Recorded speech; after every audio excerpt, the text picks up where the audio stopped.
messieurs, bienvenue au salon électoral. Notre invité est déjà là. Nous allons nous avancer vers lui pour les recevoir.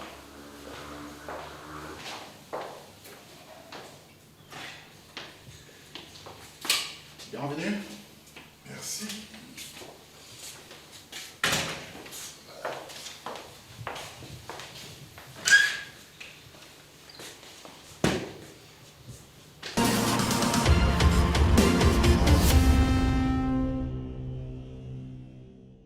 Candidat numéro 4 à la présidentielle du 20 décembre prochain, Deli Sesanga a désisté en faveur du candidat numéro 3, Moïse Katumbi. Elim Koumbi, candidat député national à la circonscription électorale de Moamba et candidat député provincial à Lemba à Kinshasa, a fait une descente samedi au quartier Mombele dans la commune de Limete. Ce candidat a présenté à ses potentiels électeurs ses axes prioritaires une fois élu, basés sur l'autonomisation économique des femmes, l'eau et l'électricité. Enfin, le leader du MLC, Jean-Pierre Bemba Gombo, s'est envolé ce lundi vers le Congo central dans le cadre de la campagne électorale du candidat numéro 20, Félix Antoine Tshisekedi Tshilombo.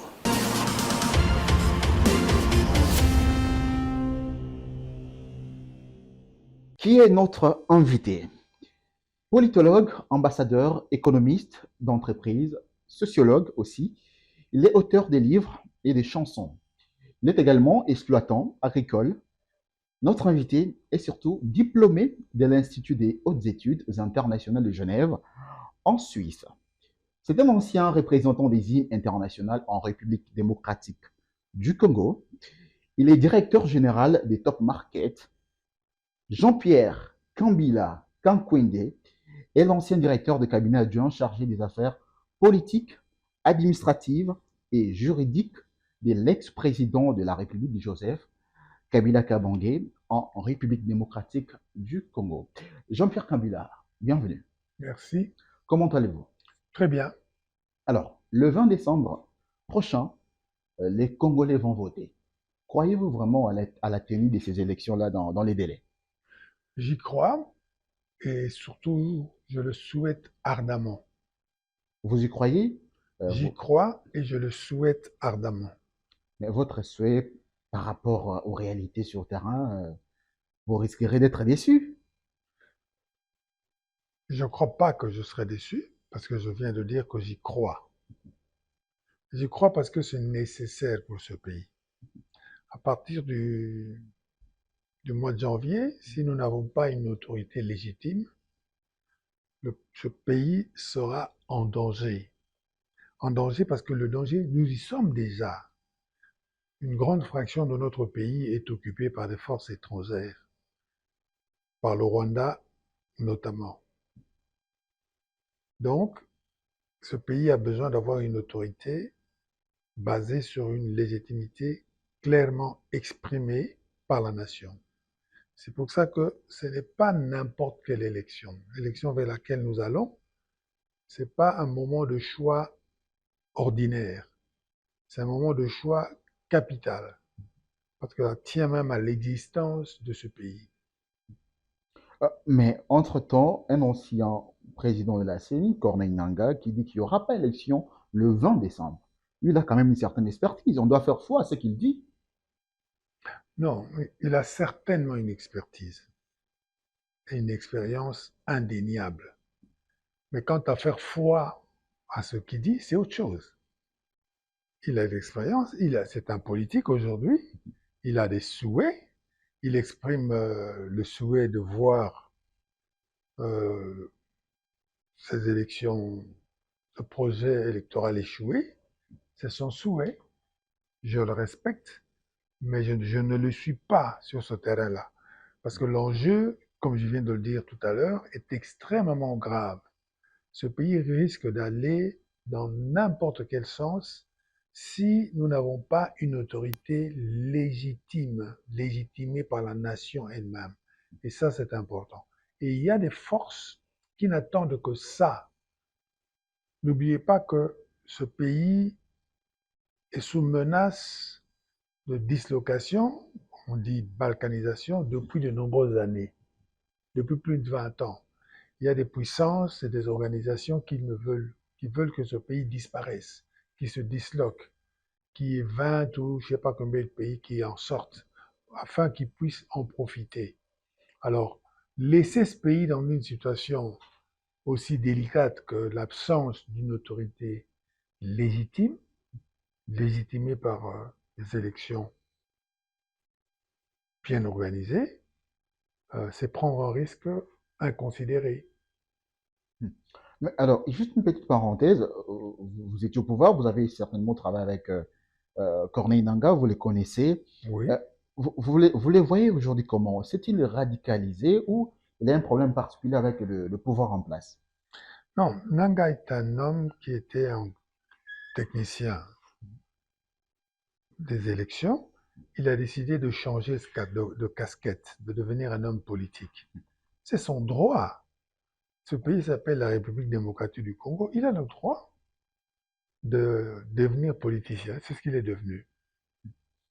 Donc, je n'ai pas de commentaire de plus à faire là-dessus. Êtes-vous candidat ou vous ne l'êtes pas? Non, je ne suis candidat nulle part. Pourquoi? Parce que j'estime que je n'ai pas le profil du candidat. Je n'ai pas le tempérament du candidat. Je ne suis pas en réalité un politicien. Non, je suis un politique dans le sens technique. Je Dans un suis un... technocrate. Si vous pouvez dire ça comme ça. Donc aller sur terrain, battre campagne, là c'est pas votre lot.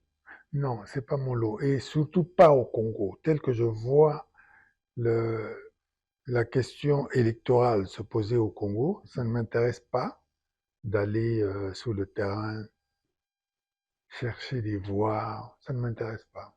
C'est quoi les bons profils d'un candidat, quels que soient les niveaux, selon vous? Il n'y a pas de profil absolu déterminé une fois pour toutes.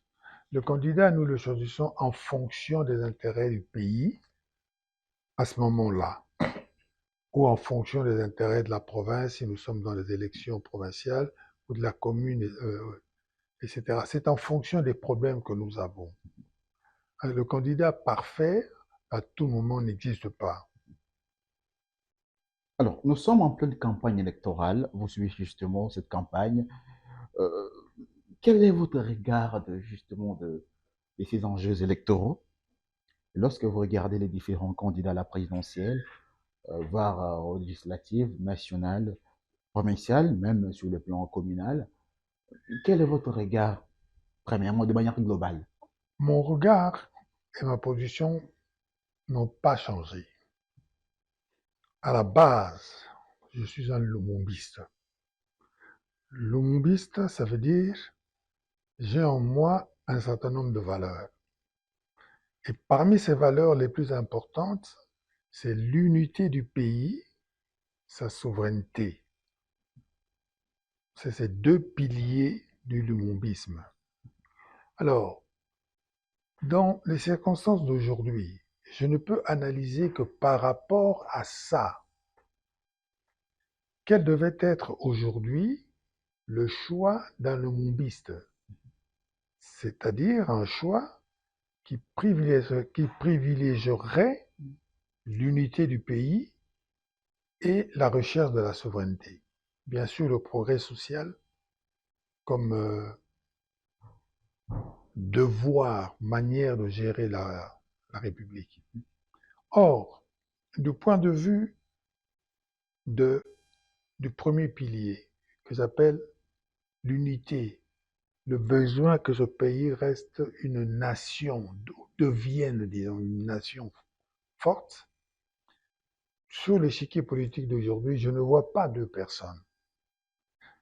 La personnalité qui représenterait le mieux ce courant-là s'appelle Félix-Antoine Tshisekedi Tshilombo. On l'a vu comment il a géré, on sait d'où il vient,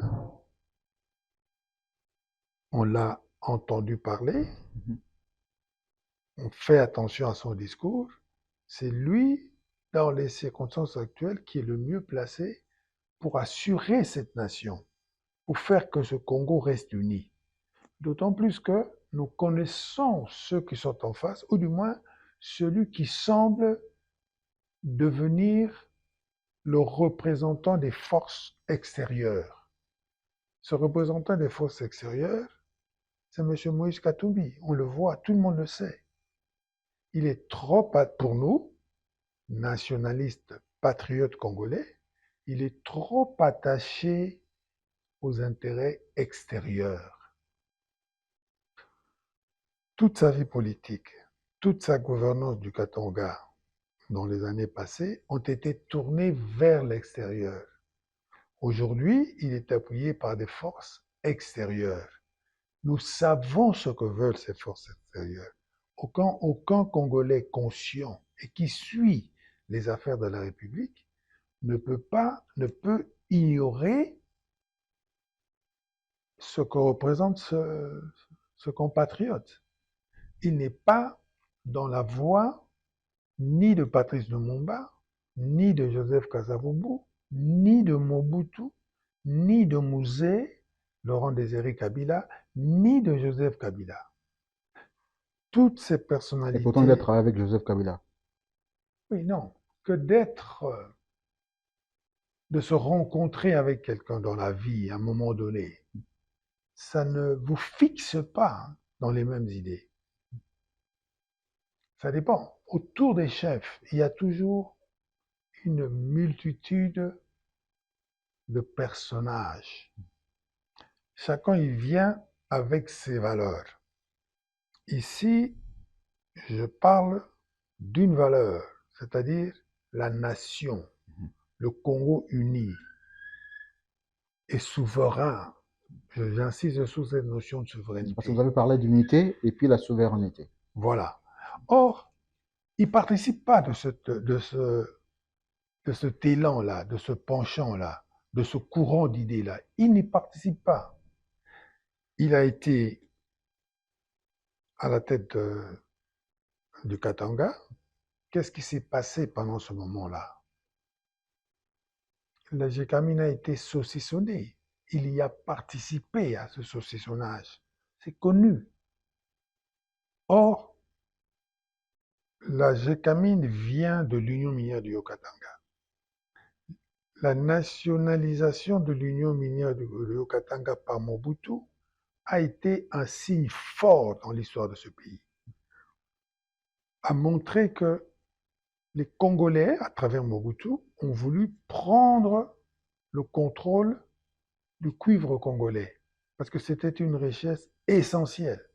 Du point de vue économique et du point de vue symbolique, la GECAMINE était un instrument d'une très, très, très, très haute importance pour nous. Or, cet homme-là a participé au découpage systématique de la GECAMINE pour fendre la GECAMINE. Donc Moïse Katumbi est pour beaucoup dans la faillite de la GECAMINE. Dans le saucissonnage, ils l'ont découpé et vendu avec un certain nombre de ses amis. Ils ont vendu à des étrangers. Maintenant, la GECAMINE ne représente plus qu'une portion de ce qu'elle était. Le cuivre que nous vendions à l'époque, c'est nous, République démocratique du Congo, qui le vendions parce que la GECAMINE était à nous, était à l'État congolais. Or, maintenant, on a pris des pans entiers de ce poumon de notre économie qu'on a vendu à gauche et à droite. Parmi les vendeurs, ce monsieur-là a joué un très grand rôle. Et qu'a-t-il fait de l'argent?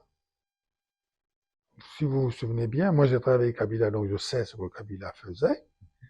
Le président Kabila a répondu à une réunion au Katanga, à Lubumbashi, où il s'est posé la question que je me pose maintenant.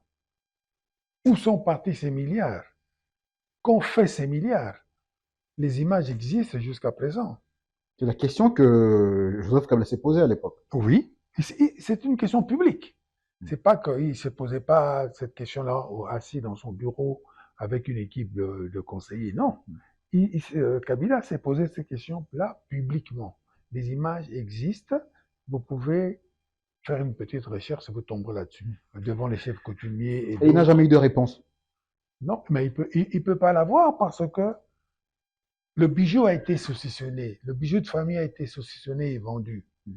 Et aujourd'hui, nous en subissons encore les conséquences. Alors, vous voulez, parce que c'est lui, hein, je ne m'acharne pas sur lui, mais c'est lui qui est en face du président Donc, Tshisekedi. celui qui Je vous fait suis, peur, en quelque sorte. non, il ne me fait pas peur. Je veux pas voter pour lui. C'est différent. Ok. Il ne me fait pas peur. Je ne veux pas voter pour lui et je demande aux Congolais de ne pas voter pour Alors, lui. nous allons y revenir parce que même si nous vous avons vu même sur X faire beaucoup de publications sur Moïse Katumbi. On y reviendra d'un moment à l'autre. Mais que retenir jusque-là du début des campagnes de Félix Antoine Tshisekedi? Bon, elle est laborieuse. Elle est laborieuse, c'est-à-dire elle commence difficilement. C'est normal. On verra bien comment elle va se poursuivre. Elle a très bien commencé à Kinshasa. J'étais moi-même au stade, un stade plein comme rarement. Accompagné de sa chère et tendre épouse, la première dame. Normalement, oui, c'est comme ça qu'un homme qui veut prendre des responsabilités doit agir. Un homme qui veut prendre des responsabilités doit nous montrer son épouse. Nous devons connaître d'où vient son épouse, quel est son pédigré, comment elle pense. Nous devons la connaître. Nous connaissons celle-là. C'est une mouchi, c'est une compatriote à nous. Nous voyons en quel genre de relation il est avec son mari.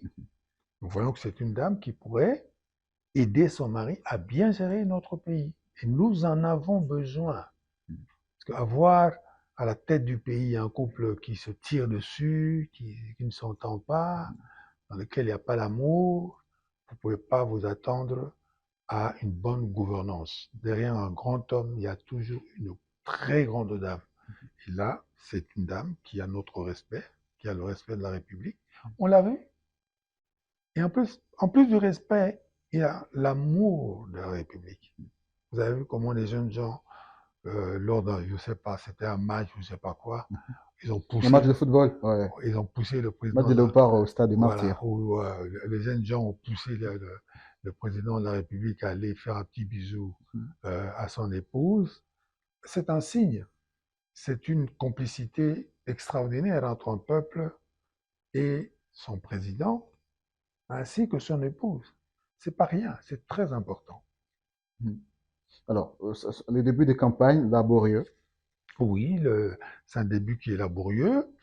Il y a eu des très très bons passages, il y a eu quelques difficultés, quelques débordements à gauche à droite. Il y a eu même des morts hein, Au Congo central.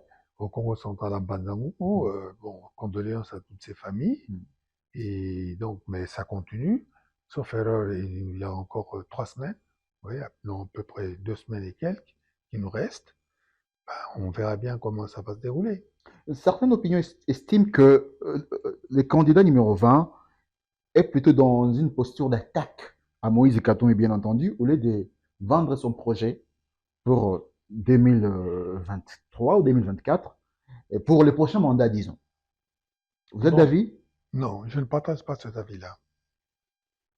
Félix Tshisekedi sort d'un mandat. Donc lui, on le regarde, ce qu'on veut de lui, ce qu'on veut savoir de lui, c'est qu'il mette le doigt sur ce qu'il a fait, sur ce qu'il va continuer. Quand il parle, il vous parle de continuer.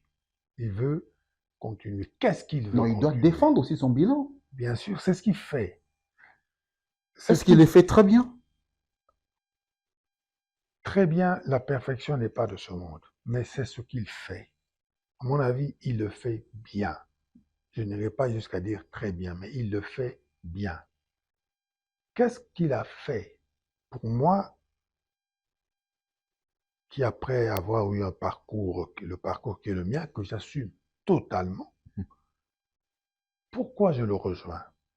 Premièrement, parce que j'ai vu un certain nombre de choses et surtout j'ai vu sur quoi il donne de l'importance. Parce que tout le monde veut construire un pays, tout le monde, mais où est-ce que le leader met de l'importance? Qu'est-ce qui est le plus important pour lui?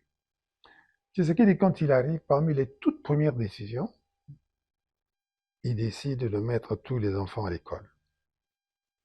Or, moi je suis convaincu que les pays qui réussissent sur cette terre, ce sont des pays qui font attention à L'éducation. l'éducation. Et en espace de quelques années, les statistiques nous disent qu'il y a eu 5 millions d'enfants de plus à l'école. Ça veut dire quoi quand on analyse un peu?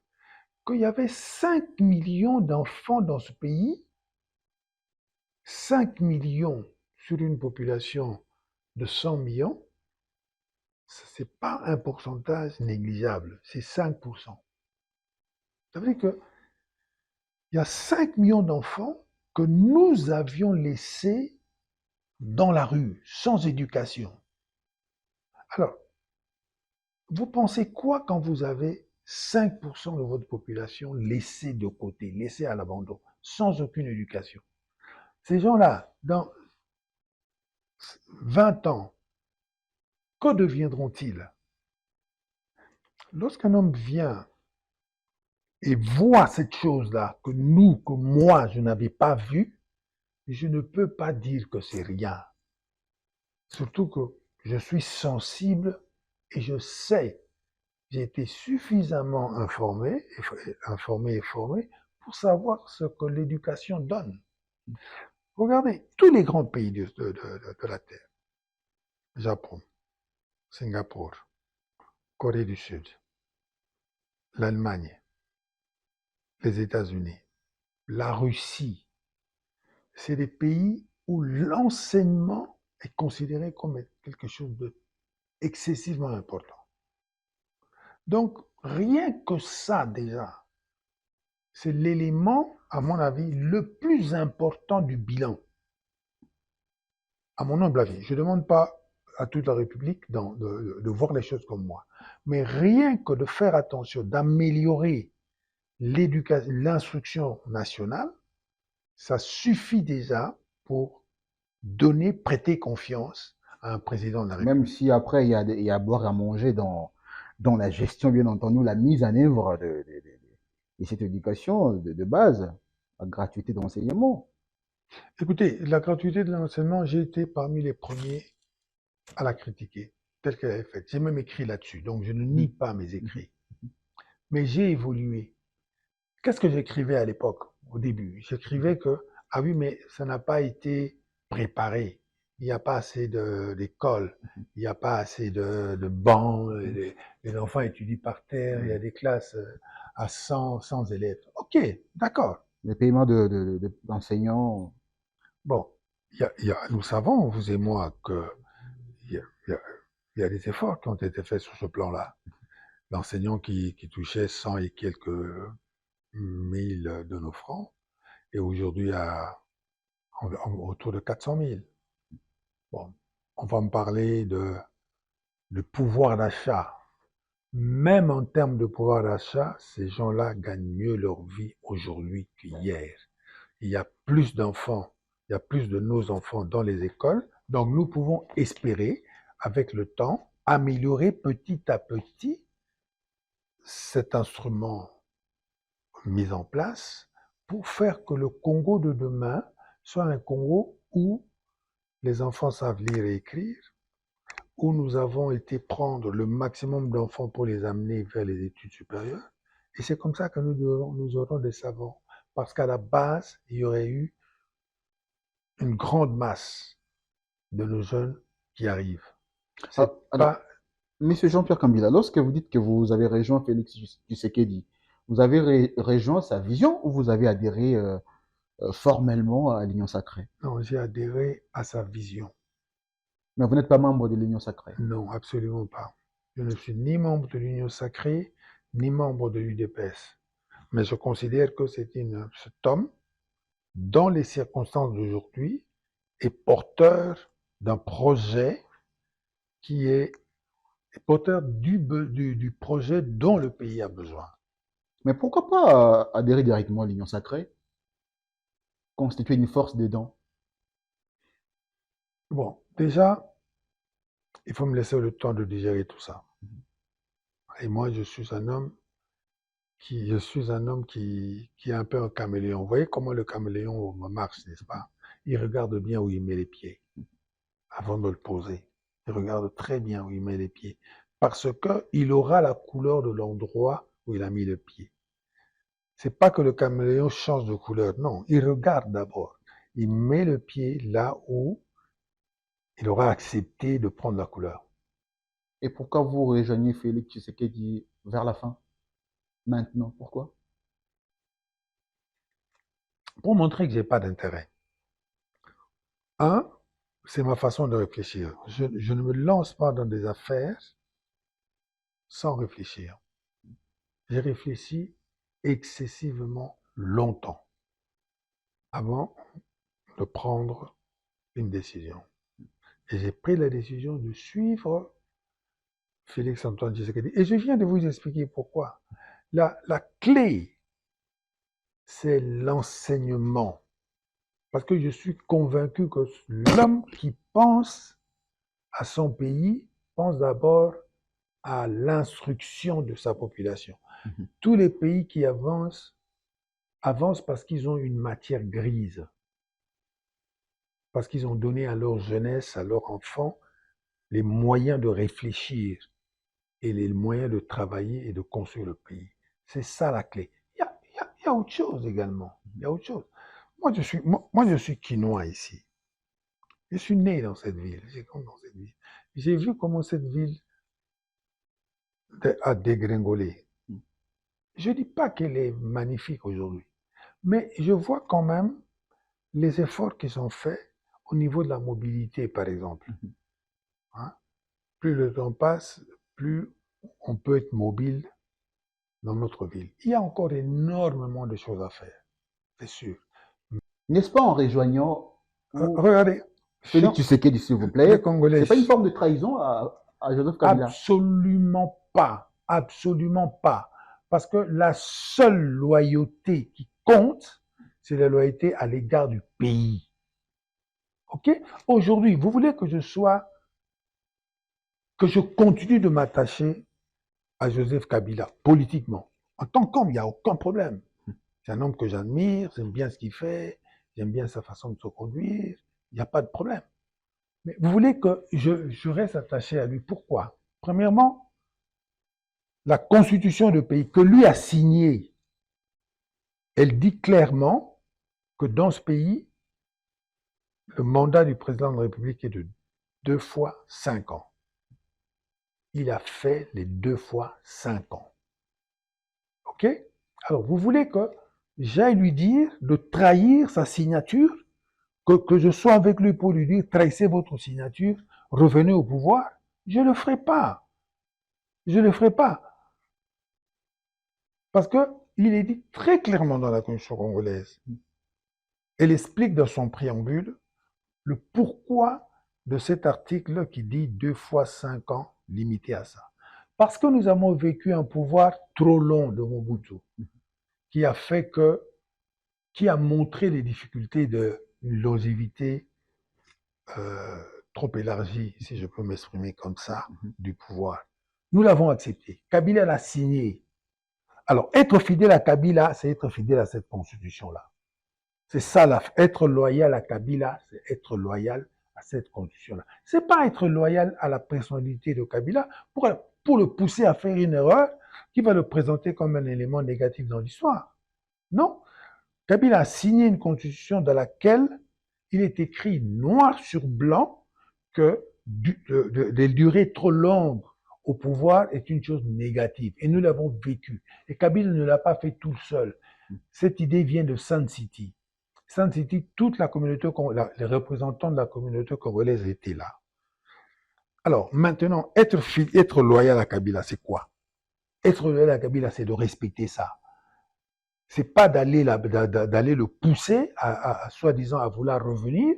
C'est ça la trahison. Est-ce qu'en 2018, y avait-il des gens qui les poussaient à rester au pouvoir ou à faire un troisième mandat? Bien évidemment.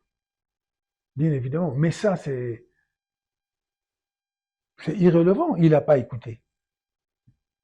Et il a eu la bonne attitude. Lorsque vous rencontrez ces gens-là aujourd'hui, ils vous disent quoi? Ils se sentent trahis, déçus de n'avoir pas été écoutés par Kabila? Pourquoi ils se sentiraient déçus? Eux, ils lisaient pas la Constitution. Écoutez, j'étais dans la salle avec Joseph Kabila lorsque une journaliste française de RFI lui pose la question: est-ce que vous allez être candidat?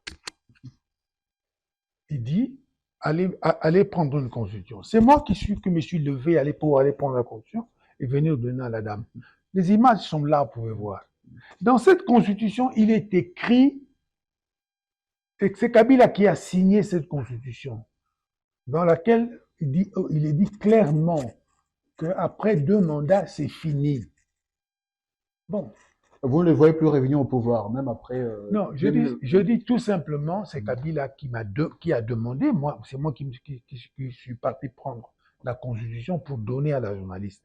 Mais c'est la réponse de Kabila. Alors maintenant, s'il y a des gens qui veulent induire Kabila dans une erreur, à mon avis, historique, qui veulent que Kabila trahisse sa parole, sa signature, c'est leur problème. Alors, ne m'amenez pas à m'attacher à ça pour dire: ah, puisque vous avez travaillé avec Kabila, vous devez continuer. Non, non, non. Kabila a signé clairement et il a dit, il a répété. Je vous donne un instant symbolique où moi-même je me suis déplacé pour aller dans mon bureau, puisque la conférence avait lieu à côté de mon bureau, où j'ai amené la Constitution pour donner à Dame devant tout le monde. Donc, il est respectueux de la Constitution. Kabila est respectueux de la Constitution. Les gens qui veulent le pousser aujourd'hui à revenir aux affaires sont dans l'erreur et veulent conduire cet homme d'État à une faute historique grave. Alors aujourd'hui, vous soutenez clairement Félix Tshisekedi. En quoi est-il différent d'autres candidats présidents de la République?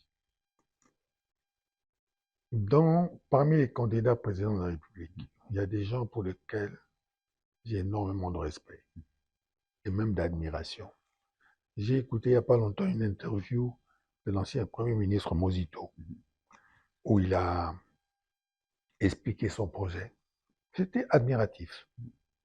Quand j'écoute un homme comme Sesanga, avec son projet de la refondation de la République et tout ça, je suis admiratif. Ceci, je prends que ces deux exemples-là. Ceci pour dire que il y a des bons candidats, mais il faut choisir dans la vie. Vous choisissez celui que vous considérez comme étant le plus apte à conduire un projet. Le meilleur. Bien évidemment, le plus apte, donc, c'est le meilleur dans la situation. Celui qui a le plus d'aptitude par rapport aux circonstances pour conduire la République. Or, aujourd'hui, quel est le grand danger que court notre pays? C'est le danger de la balkanisation. C'est le danger que l'on vend de tout. C'est le danger de le laisser le pays entre les mains de quelqu'un pour qui il n'y a que l'argent qui compte. Alors, qui est le meilleur adversaire? Qui peut faire face à cette personne-là aujourd'hui? C'est Félix Antoine. Vous pouvez faire tout ce que vous voulez. Nous pouvons tourner comme on veut. Si ce pays n'est pas balkanisé, toutes les richesses du pays vont partir. Vous allez voir les Anglais prendre la forêt, les Israéliens prendre l'eau, les Chinois prendre le cuivre du Katanga, les mêmes Chinois ou les Singapouriens prendre le lithium, etc., etc. Parce que la vision politique qui nous est annoncée est une vision qui ne correspond pas aux intérêts de notre pays. Ça ne correspond pas aux intérêts de notre pays. La vision de l'homme qui fait face à Félix Antoine Tshisekedi aujourd'hui. Donc, nous devons, si nous sommes conscients, que nous l'aimions ou que nous ne l'aimons pas, que nous aimons pas sa démarche ou sa façon de faire, sa façon de parler, c'est pas ça le problème. Le problème, c'est la nation. L'intérêt de la nation aujourd'hui fait que le meilleur, le plus apte à nous diriger, il s'appelle Félix Antoine Tshisekedi Tshilombo. Mais M. Jean-Pierre, lorsque nous voyons aujourd'hui les désistements de plusieurs candidats présidents de la République en faveur de Moïse Katumbi, n'est-ce pas celui-ci a plus de chances à remporter la présidentielle parce qu'il y a un fond qui s'est créé autour de lui? Non, absolument pas. Absolument pas. En tout cas, moi, je ne vois pas les choses comme ça. C'est juste qu'aujourd'hui, Félix n'a aucun allié, hein. Il n'y a aucun candidat Non, qui a désisté en sa faveur. c'est faux de dire ça. Vous connaissez Jean-Pierre Bemba? Lui n'est pas candidat. Il Non, n'est pas non, non, candidat non, non, non. officiellement. Non, allons-y calmement. Vous connaissez Jean-Pierre Bemba? Jean-Pierre Bemba a représenté dans ce pays un véritable courant politique. Ok. À l'époque, nous l'avions battu. Mais personne parmi nous ne se fait l'illusion de croire que Jean-Pierre Bemba ne représente rien. Il représente un très grand courant politique et il est le représentant de toute une région de la nation. Vous connaissez certainement Bahati, Le Kwebo. le Kwebon, vous connaissez, et d'autres. Tous ces gens auraient pu être candidats, Donc, les Vital Kamere. par exemple. Mon ami Vital, il aurait pu être candidat. Mais ces gens ne sont pas candidats. Donc, ils se sont alliés à l'avance. Maintenant, il y a d'autres qui s'allient maintenant. Ils savent pourquoi ils s'allient. Eux, ils savent pourquoi. Parce que les Jean-Pierre, Monomo Bemba, les Vital, tous ces gens-là, ils se sont alliés bien Bien avant. avant. Mais lorsqu'on vous lit. Donc ne dites pas Mm. Tshisekedi est isolé. C'est faux. Et même, si l'on regarde bien, ces nouvelles alliances-là, ce sont des alliances de déception. Ah, comment ça? Oui, c'est des gens qui ont des choses à reprocher à l'homme Félix. Quels sont ces reproches? Au Joaquin Gaïté. Ça, c'est très congolais. Ok. Dans un tweet, vous écrivez, je cite, je confirme, la RDC mérite un président qui parle au moins une langue correctement. Que voulez-vous insinuer par là? J'insinue que le président de la République, il symbolise un pays. Non seulement il est le garant de la nation, mais il symbolise un pays. Lorsque on le voit, on voit le Congo. C'est comme un drapeau, c'est comme notre drapeau. Il y a d'autres candidats qui ne parlent pas des langues correctement. Il y a des langues qu'ils ne maîtrisent pas correctement. Oui. Lesquelles, par exemple? Mais écoutez, vous écoutez la radio, non? Vous êtes un journaliste. Vous avez entendu parler tout le monde. Est-ce que j'oserais dire que Mozito ne sait pas parler? Est-ce que je peux oser venir vous dire que Sanga n'a pas l'expression Est-ce que le claire problème aujourd'hui, et c'est le facile? parler ou le faire? Non, écoutez, le faire, c'est très important. Mais je viens de vous dire que le président, c'est comme un drapeau. Est-ce que le drapeau fait quelque chose? Non.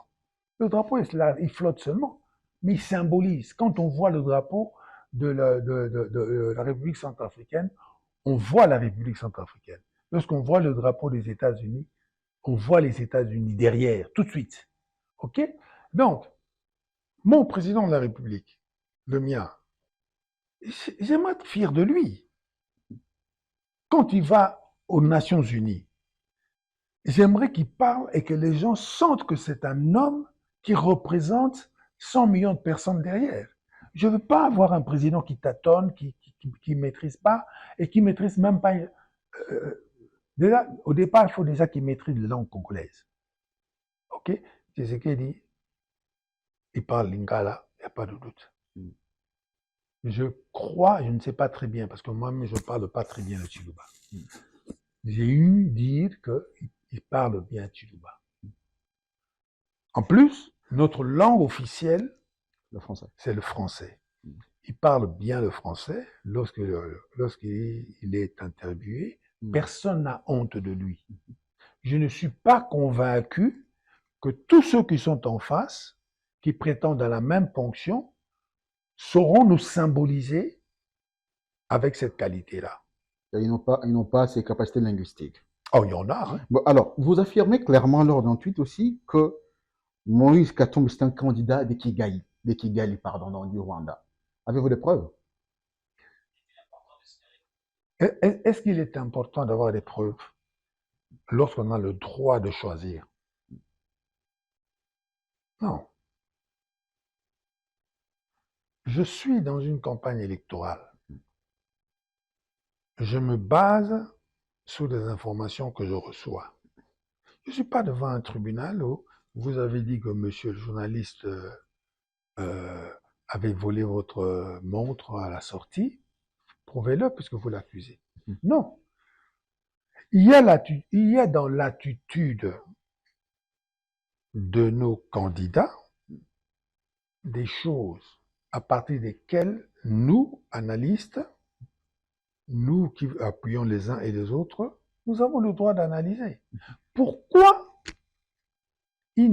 pourquoi ce candidat-là ne cite pas clairement son opposition à Kigali? Pourquoi? Il y a bien une raison. Vous voulez nous diriger, n'est-ce pas? Ok. Nous sommes en guerre avec ce pays-là. Alors nous vous demandons de vous exprimer. Qu'allez-vous faire par rapport à ce pays-là? Il faut nous dire quelle est votre position par rapport à ce pays-là. Aujourd'hui, entre la Chine et les États-Unis, il n'y a pas de guerre. Mais il y a une confrontation économique et politique qui est claire. Joe Biden ne se prive pas de qualifier le président chinois. Le président chinois ne se prive pas de qualifier l'autre président. Parce que leurs peuples ont besoin de savoir quelle est l'attitude que vous avez face à ça. Nous, Congolais, nous voulons savoir, celui qui veut nous diriger, quelle sera son attitude par rapport au Rwanda. Parce que le Rwanda est un pays agressif qui occupe aujourd'hui une fraction importante, s'il vous plaît, dans notre pays. On veut savoir, il n'y a pas de mal à ça. Ce n'est pas une insulte que de savoir, aux Kansanine, il y a cette chose. Très bien. Alors, Monsieur Jean-Pierre Kambila, vous invitez donc le Congolais à voter pour Félix Tshisekedi le 20 décembre. Très clairement, et j'insiste. Pourquoi j'insiste? Parce que ce pays doit être dirigé par un Congolais sur lequel il n'y a pas de doute. Parce que nous avons vu le résultat de la méfiance. Oui? Si une partie du peuple doute de la nationalité de ceux qui le dirigent, il y a des conséquences. Nous le savons, il n'y a pas besoin d'être hypocrite. Nous savons. Il ne s'agit pas de la réalité, il s'agit du doute. Le doute, c'est un sentiment qui naît d'une manière subjective. Ok? C'est peut-être faux, hein? Mais s'il y a beaucoup de gens qui pensent comme ça, qui ne peuvent pas vous faire confiance parce que vous n'êtes pas Mwanamboka. Si les gens disent que nous ne voulons pas venir là-bas à la présidence, quand on vient là-bas, on ne veut pas voir des visages qui ne sont pas les nôtres. Bon, vous voulez faire quoi? C'est une question de confiance. Ces gens-là, c'est comme ça qu'ils sont. Les Congolais, ils sont comme ça. Ils veulent avoir un président qui est Mwanamboka. Baïbi Mamane na Papanaï. Baïbi Payawuta. Baïbi Bato situé bien. Baïbi Pe Mwasinaï. Baïbi Pe Kalingara Mwasinaï. Bangobi Bato Lingabe Mwasiao. Donc, bon, c'est basique. C'est basique, ça. Donc, c'est important. Parce que nous sommes comme ça. Si les Américains acceptent une autre façon de voir leur autorité, c'est bon, il n'y a pas de problème. Mais nous, ici, nous aimons être sûrs de notre chef. Alors, très bien. Cette fois-ci, nous allons prendre une rubrique et juste après cette petite virgule.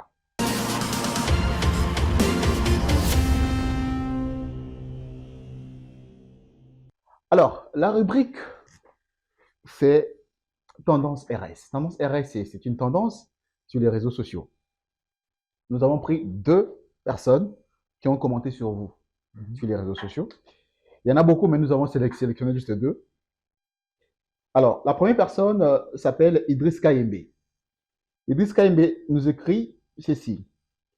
Est-ce que M. Kambila peut nous dire ce qu'il a apporté au pays aux côtés du président Kabila en donnant 2 exemples? Moi, j'étais un conseiller du président Kabila. Les résultats de Kabila, et les bons et les mauvais, c'est lui le responsable, c'est pas moi. Je ne suis pas là pour me vanter, ça, cette affaire-là, c'est moi qui l'ai faite, ou telle autre, c'est moi qui l'ai faite. Je serai dans une attitude qui n'est pas celle d'un conseiller. J'étais conseiller du président de la République, même en étant directeur de cabinet adjoint. Je suis toujours conseiller. Je conseille le président de la République. Je l'ai conseillé. Dans les choses qu'il a fait de bien, vous voyez que j'ai eu un rôle. Dans ce qu'il a fait de mal, j'assume que je... Très bien. Nous prenons maintenant le deuxième élément, le dernier d'ailleurs. C'est un message anonyme. Monsieur Kambila est souvent très pertinent dans ses interventions. Merci. Mais pourquoi n'est-il pas resté fidèle à Kabila? A-t-il choisi Félix Tshisekedi, pardon, juste parce que c'est son frère d'une même tribu? Bon, ça, c'est la faiblesse de la République démocratique du Congo. Vous voyez, on ne réfléchit pas. J'ai passé le temps ici à vous expliquer, un, que Kabila, aujourd'hui, il est dans le jeu politique congolais parce qu'il est congolais. OK? Mais pas parce qu'il est candidat. Il ne l'est pas d'ailleurs. Et il ne peut pas l'être. Sauf pour ceux qui veulent le pousser à trahir sa propre signature. Moi, je refuse d'être parmi ces gens-là. Je devais être applaudi. Je devais être applaudi sur le plan des principes. Et je connais un tout petit peu Kabila. Ça m'étonnerait très fort que Kabila trahisse sa signature. Surtout une signature qui est sa signature, mais qui est dans la provenance, parce que cette mention-là qui est dans l'avant-propos de notre Constitution, qui explique que la durée, la légitimité du pouvoir et tout ça doit être, etc., et qui est reprise dans un article précis pour dire 2 fois 5 ans, est clair. Kabila est dans la politique congolaise, il y sera toujours, nous pensons toujours à lui, c'est un personnage, pendant longtemps, avec qui moi-même j'ai travaillé. Moi, je crois que Kabila ne va pas trahir sa signature. Et je m'excuse, mais sa question est ridicule. Sa question est ridicule. Kabila, c'était aussi mon frère. Lumumba Patrick, c'était aussi mon frère, parce que je le cite à tout. Je le cite comme étant un exemple. Joseph Kadabobo, dont je mets la gestion à l'avant à tout moment, c'est mon frère. C'est ridicule. La réponse est donnée. D'accord, nous allons prendre maintenant une autre rubrique. Cette fois-ci, l'invité s'interroge et c'est tout de suite.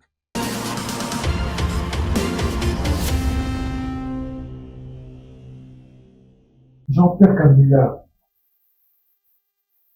regrettez-vous d'avoir travaillé avec Joseph Kabila?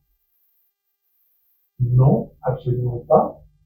Je continue de penser que Kabila a été un grand homme. Il a fait ce qu'il devait faire dans la conjoncture dans laquelle il était président de la République. Jean-Pierre Kabila, pensez-vous que le second mandat de Félix Antoine Tshisekedi est assuré? Il n'y a pas d'assurance avant le dernier conseil. Nous qui avons dit un tout petit peu football ou basketball, nous le savons très bien. Il faut le mener jusqu'à la dernière seconde. Ceux qui veulent que ce pays aille de l'avant ont intérêt à en battre, à militer pour la réussite de cette candidature jusqu'au bout. Jean-Pierre Kabila, quelle est votre plus grande trahison? Je ne me reconnais pas dans une quelconque trahison. La seule trahison que je crains, c'est de trahir mon pays en le laissant aller dans une direction dans laquelle je n'ai aucune espérance. Ça, je ne le ferai jamais.